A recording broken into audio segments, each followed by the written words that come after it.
নমস্কার বন্ধুরা, সুনিতার হেসেলে সবাইকে স্বাগত। চিকেনের পাতলা ঝোল তৈরি করব।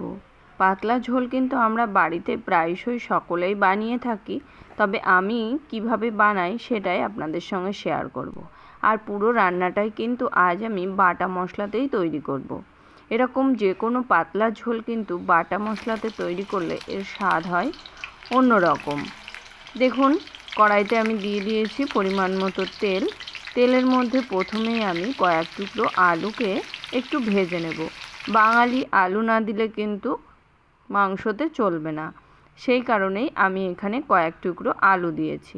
আলুটাকে আমি একটু লবণ হলুদ দিয়ে লালচে কালার করে ভেজে নেব। আর আলুটা ভাজবার সময় আমি কিন্তু ঢাকা দিয়েই আলুটাকে ভেজে নেব।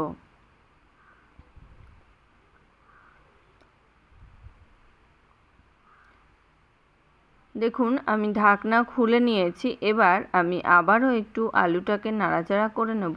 এইভাবেই আমি আলুটাকে কিন্তু লালচে কালার করেই ভেজে নেব।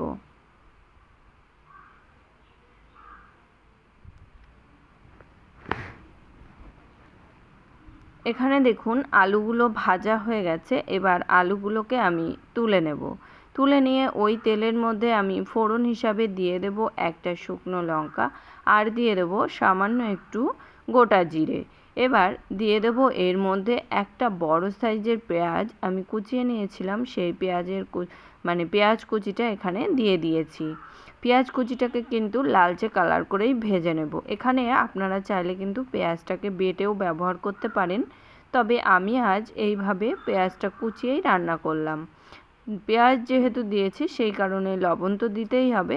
স্বাদ অনুযায়ী লবণ দিয়ে দিয়েছি, পরিমাণ মতো হলুদ গুঁড়ো, আর দিয়ে দিয়েছি সামান্য একটু কাশ্মীরি লঙ্কার গুঁড়ো। খুব ভালো করে সমস্ত কিছুকে একটু মিশিয়ে নেব। দেখুন, মশলাটা কিন্তু অনেকটাই ভাজা ভাজা হয়ে এসছে। এবার এর মধ্যে দিয়ে দেব একটা বড় সাইজের টমেটো। টমেটোটাকেও আপনারা কিন্তু পিউরি করে দিতে পারেন। এখানে আমি টমেটোটা গোটাটাই ব্যবহার করেছি, কেননা লবণ দেওয়া আছে, টমেটো কিন্তু গলে যাবে। এবার দিয়ে দিয়েছি এর মধ্যে 1 চামচ পরিমাণে রসুন বাটা। এখানে কিন্তু আমি এখন আর কোনো মশলা দেব না। এই রসুন বাটার সঙ্গে কিন্তু সমস্ত মশলাটাকে খুব ভালো করে একটু কষিয়ে নেব, রসুনের কাঁচা গন্ধটা চলে যাওয়া পর্যন্ত। দেখুন, এখানে কিন্তু রসুনটা খুব ভালোভাবে ভাজা হয়ে গেছে, আর টমেটোগুলোও কিন্তু খুব ভালো করে সেদ্ধ হয়ে গেছে। দিয়ে দিয়েছি 1/2 চামচ আদা বাটা, 1/2 চামচ জিরে বাটা, 1/2 চামচ ধনে বাটা, আর দিয়ে দেব পরিমাণ মতো লঙ্কার গুঁড়ো। এখানে যে যেমন ঝাল খেতে পছন্দ করেন সেই অনুযায়ী লঙ্কাটা ব্যবহার করবেন। এখানে আমি পাকা কিছু লঙ্কা, সেই লঙ্কাগুলোকে আমি বেটে ব্যবহার করেছি। খুব ভালো করে সমস্ত মশলাটাকে কিন্তু কষিয়ে নিয়েছি। মশলা থেকে কিন্তু খুব সুন্দর তেলটা ছেড়ে গেছে। এবার এর মধ্যে দিয়ে দেব পরিষ্কার করে ধুয়ে রাখা চিকেনের টুকরোগুলো। চিকেনের টুকরোগুলো দিয়ে কিন্তু মশলার সঙ্গে খুব ভালো করে কষিয়ে নিতে হবে। এখানে আমার 500 গ্রাম পরিমাণে চিকেন আছে, সেই অনুযায়ী কিন্তু আমি মশলাটাকে ব্যবহার করেছি। খুব বেশি কিন্তু মশলা এখানে আমি ব্যবহার করিনি, খুবই সামান্য একটু মশলা দিয়েই আজ সুস্বাদু চিকেনের পাতলা ঝোল তৈরি করে দেখাবো। এইরকম গরমের দিনে কিন্তু পাতলা ঝোল খেতে অসম্ভব সুন্দর লাগে।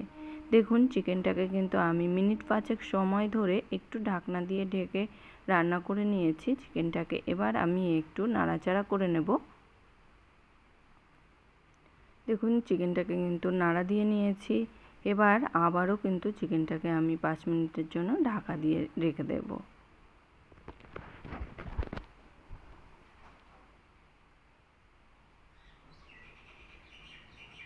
ফিরে এলাম আবারও 5 মিনিট পর। দেখুন, চিকেনটা কিন্তু আমাদের অনেকটাই কষানো হয়ে গেছে।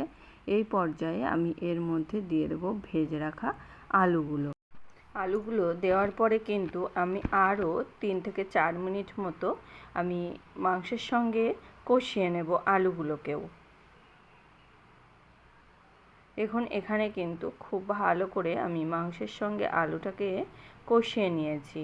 এবং এইভাবেই আমি মিডিয়াম আঁচে আলুটাকে প্রায় 5 থেকে মানে 3 থেকে 4 মিনিট মতো আমি একটু কষিয়ে নিয়েছি।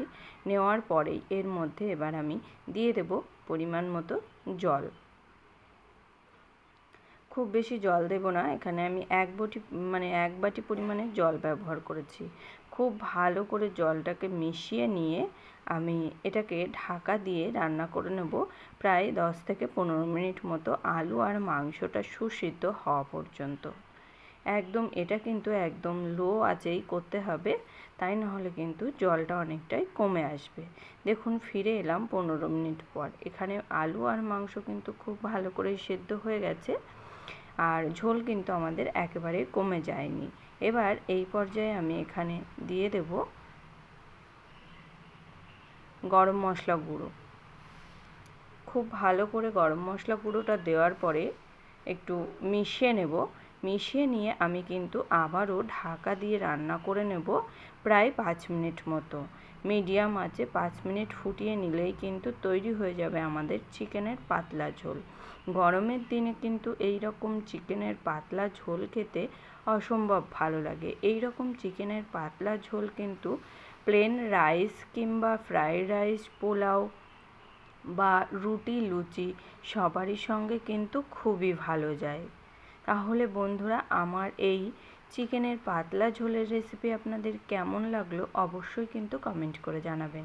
যদি ভালো লেগে থাকে তাহলে একটা লাইক করবেন আর সাবস্ক্রাইব করে পাশে থাকার অনুরোধ রইল। আজকের মতো এই পর্যন্তই। আবার দেখা হবে নতুন কোনো রেসিপি নিয়ে। ভালো থাকবেন, সুস্থ থাকবেন। ধন্যবাদ। আর